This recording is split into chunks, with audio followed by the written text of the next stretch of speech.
Hey guys, welcome to another video. And today, isang video na naman para sa ating tipid series. And ang i-feature natin ngayon are different types of hot dogs. Hot dogs naman tayo. So ito yung mga, syempre, paborito ng mga bata. And today, basically tulad nung sisig episode natin, ang ginawa ko is bumili ko ng 3 types of hot dogs. So yung last time diba sisig, ngayon hot dogs naman tayo. And we are featuring jumbo sizes or higher or bigger, like yung mga king sizes and yun, yung mga ganon. So today meron tayong yung Bossing, that's the first brand with Bossing. Tapos yung isa is a Big Time. Yan, Big Time, Bossing, tapos Yummy na JNF. So si Bossing, Bossing hotdog is manufactured by CDO. So ito siya. Ayan, CDO. And si Bossing at si JNF manufactured naman siya. Sorry, si Bossing at si Yummy is manufactured ng JNF. So etong mga to nabili ko lang din to sa mga sa tindahan nung pinagbilan ko rin ng sisig sa palengke rin.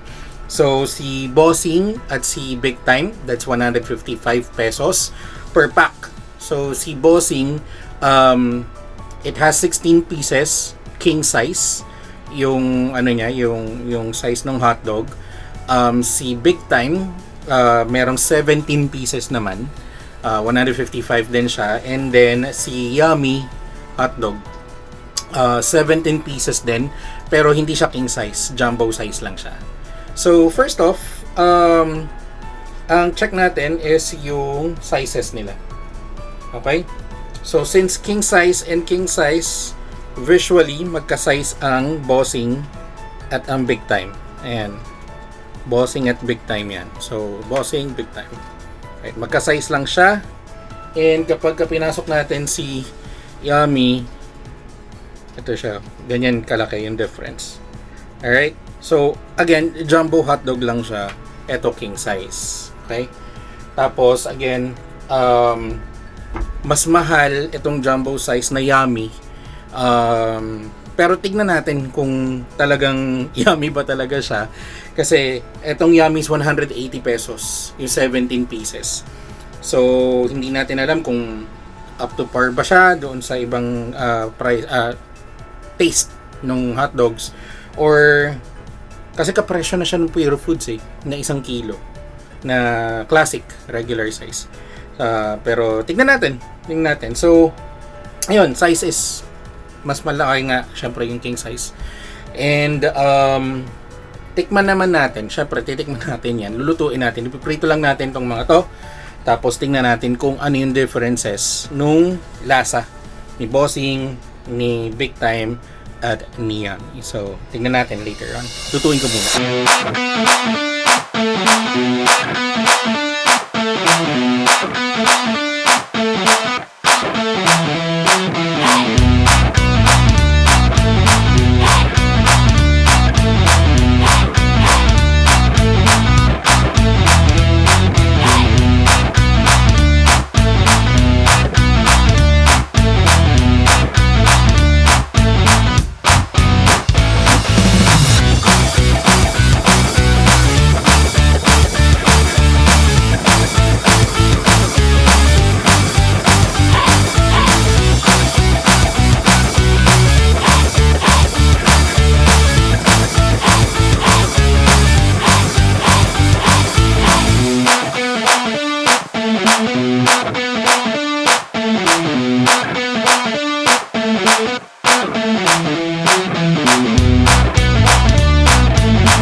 Okay guys, so tapos ko na siya lutuin.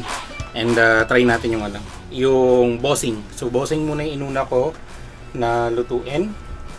Ito siya. So first, nung 'di ba kanina habang niluluto siya, medyo lumaki siya ng kaunti. Kapag ka lumamig na siya, ayan, medyo umiimpis na ulit na ang ano, ng size niya. So medyo lumiit lang siya ulit. And tignan natin yung loob.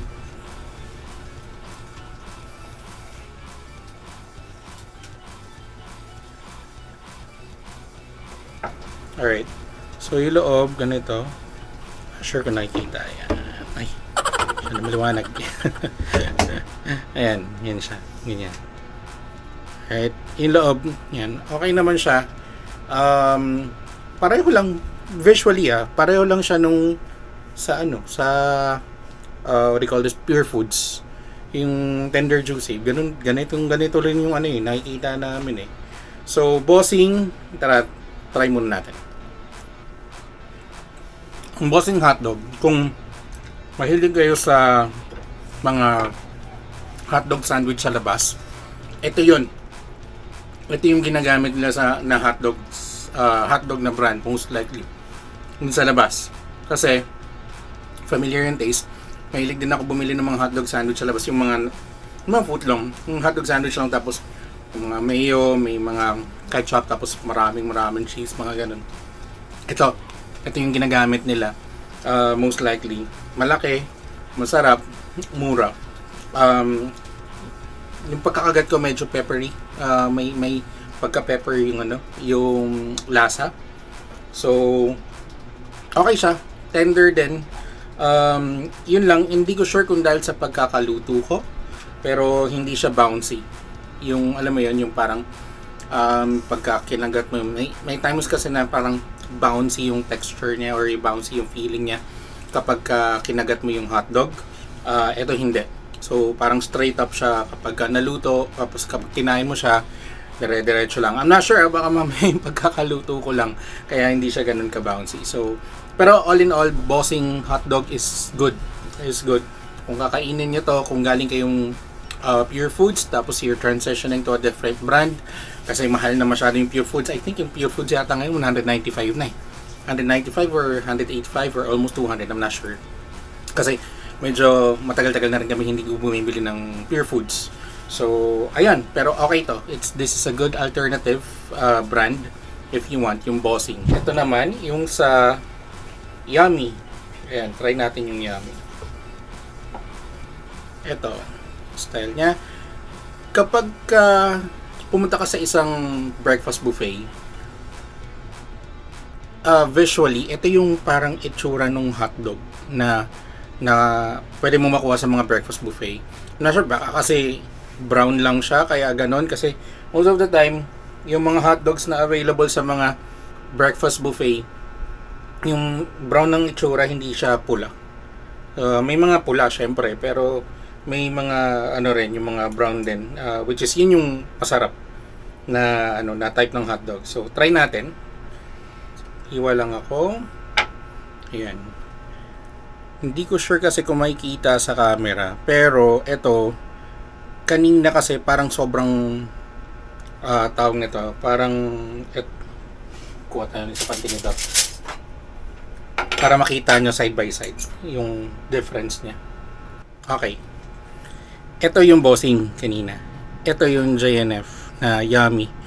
So, hindi ko lang sure kung nakikita yung difference, pero itong Yummy, parang medyo may buo-buo pa yung laman. So, mas kita mo na yung parang may pagka-meaty talaga siya. Ito yung yung mas magandang texture. In terms of texture, yung loob Yummy hotdog is better than the bossing. So, let's try the taste muna. Okay. Ito naman, kung nakatikim nga kayo ng parang hotdogs sa SNR or hotdogs na medyo mamahalin, ilasa. Beef yung lasa niya, mas hindi man intense, pero mas malasa yung pagiging hotdog niya compared dun sa nauna, yung bossing. Tapos ito yung parang hindi kasi ako parang once or twice pa lang ako nakakain ng hotdog sa Jollibee or sa McDo yung breakfast nila. Pero somehow, parang ganito yung style niya.